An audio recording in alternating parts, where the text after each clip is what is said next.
మనతో మాట్లాడుతున్న మాటలు మనం వినడానికి మనసు కలిగి ఉందాం. మనసు కలిగి ఉందాం అన్న వాళ్ళు స్తోత్రం చెప్పండి.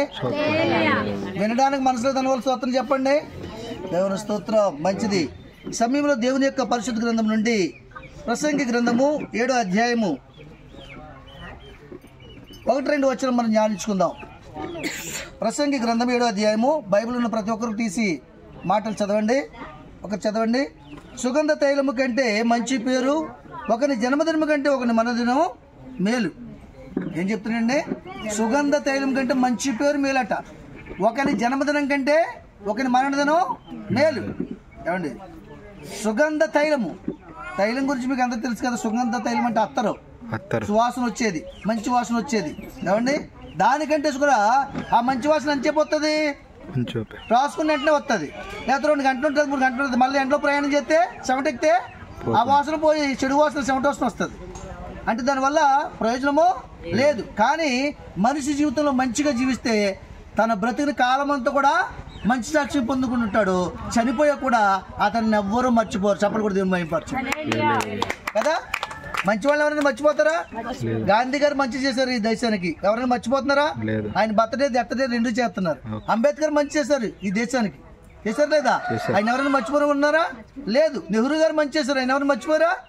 ఎవరు మర్చిపోలేదు. మంచి ఎప్పుడు కూడా బ్రతికే ఉంటది, కానీ దానికి మరణం లేనే. చప్పలు కొట్టండి ఒకసారి. దేనికి మరణం లేదు?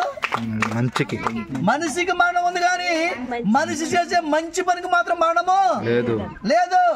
మనిషి చూపించే మంచితనానికి మరణం లేదు. మరి దేనికి మరణం ఉంది? మనిషికి మరణం ఉంది. కాబట్టి మనిషి బ్రతికినంత కాలము మరణం లేని మంచిని లోకానికి చూపించి చనిపోవాలి. చప్పలు కొట్టండి కదా. మరి మనిషి ఏం చూపించి పోవాలి? మంచి.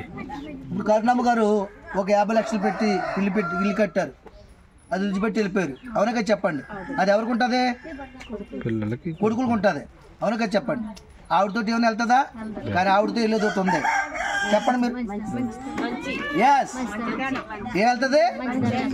కరుణమ్మ అంత మంచి మనిషి చనిపోయిందా? ఎంత మంచి మనిషి!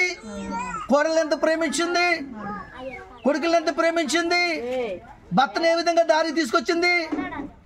ఈ సాక్షి మీకు ఎవరికైనా తెలుసా? మాకు బాగా తెలుసు. మా దగ్గరే బతకరు వీళ్ళు. చదువుతుందండి.